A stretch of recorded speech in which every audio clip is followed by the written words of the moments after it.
Living in a tiny house with a cat sounds cozy, right? Well, it's not always perfect. Between litter box battles, creative bowl placements, and a cat who thinks that every inch of the tiny house is hers, it's been an adventure. So if you've ever wondered what it's really like to live in a tiny house with a cat, stay with me because I'm going to share with you all the secrets of living with this beautiful monster. I know, I'm talking about you. I'm talking about you. All right, let me share a little bit of context with you. So this beautiful girl here, Oreo, is 11 years old, and she's always been an indoor cat.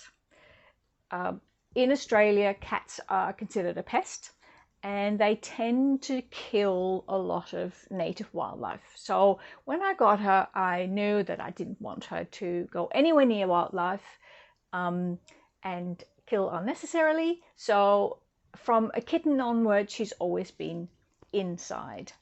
And she actually quite likes being inside. She doesn't like going outside. She's a bit of a scaredy cat.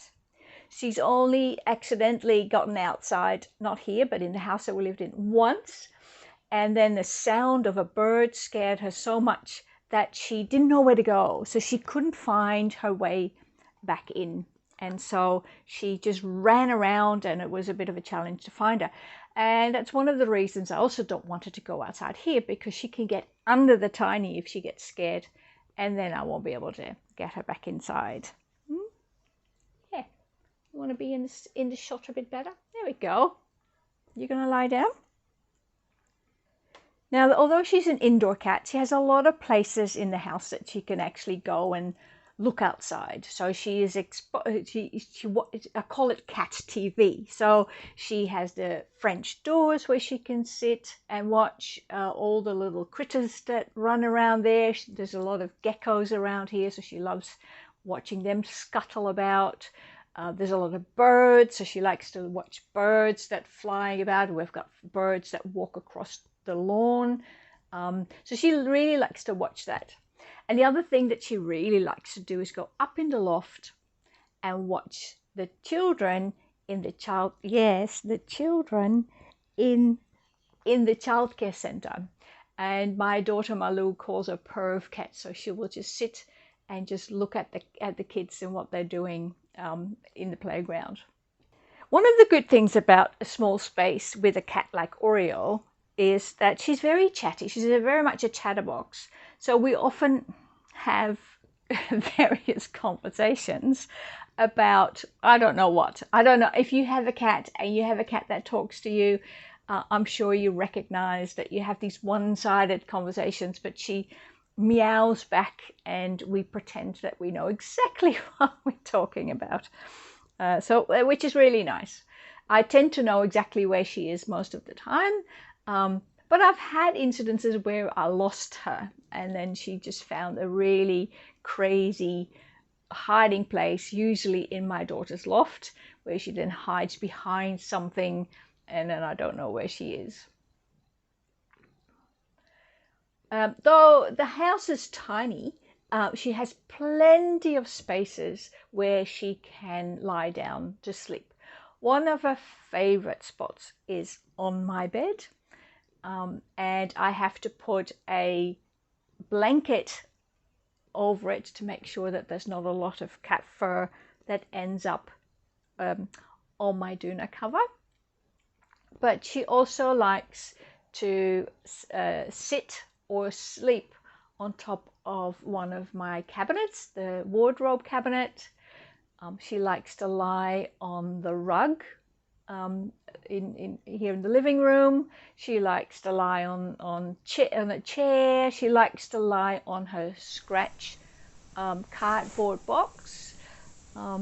So there's a lot of places that she loves to lie and sleep, and she's always able to find a beautiful, comfy spot. If the sun comes in through the French doors, then she definitely likes to lie in front of the French doors. So that was a good. She's really happy, and she finds enough places that she needs with, and she really acts like it's her home. Now, about the bad. Well, it's not bad, but it was a challenge. The biggest challenge, because she's an indoor cat, was to find spots to put things. So, for example, I had no wall space on the floor where I could put her food bowl and her water bowl and her scratch box without it being in the way. So I ended up putting it under the table, the dining table. If it's just me having dinner and sitting at the table, that's fine. It doesn't get really in the way. But when there is someone else here, I have to kind of move it out of sight. My daughter, when she's here and we have dinner together, she knows to carefully pull the chair out of where she sits, because she's used to the cat food bowl being there, and the water and the scratch box. But for other people, it can be a bit of a challenge. So I usually have to kind of move it out of the way so that they can sit comfortably. The biggest challenge was the litter box. In the house that I lived in before, the litter box lived in the toilet. I had a separate toilet area, and it could fit just perfectly next to the toilet itself. And that was perfect because it was out of the way. It was, in a location where certain things happened anyway. So the litter box there was just fine. I have no space in my bathroom for the litter box, so I could not put it there. So I built a space, and I planned for it.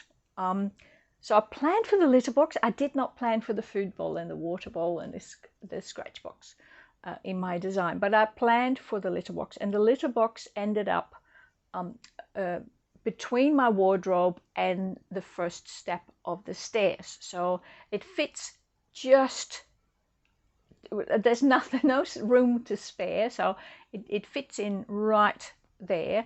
And I put a shelf on the top so that I have some space for other things. Now, of course, that litter box sits in the middle of the tiny house, and smell is something that I really have to be on top of all the time. So I use wood shavings in the litter box, because I also used wood shavings for the composting toilet. So I'll buy a big amount. But as soon as I smell anything, I have to do something with the litter box. So if she has done a number 2, which I always know because she gets a bit of the zoomies. And if that's the case, then I just remove it with some composting bags that are specifically, they're doggy bags, but I use it for her, and I can put it in the compost toilet. If it's a number 1, so if she's done a few wees and it's started to smell, then I have to also remove the wet wood shavings, or just take everything out and replace it, which is really quickly done. And I probably replace it 2 or 3 times a week, because I really, really don't want any smell in the house.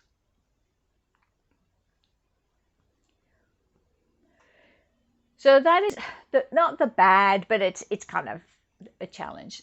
So let's talk about the furry, because oh my goodness, that really deserved a completely separate section in this video. What I've learned about living in a tiny house is that even though I'm sure she doesn't shed more fur than she did in the house that we lived in before, it feels like it. But then the same can be said for just dust. It looks like it feels like there's more dust and fur everywhere, on every surface.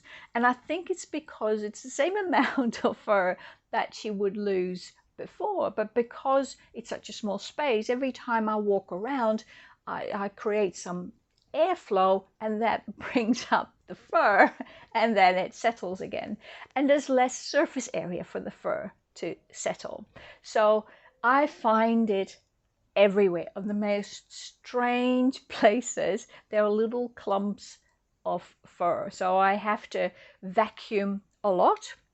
I have to sweep a lot. So I sweep daily. Also because even though she has, with the cat litter, she has a sort of a mat in front, a rubber mat that catches whatever's on her paws when she comes out of the litter tray, she still spreads some of her wood shavings around.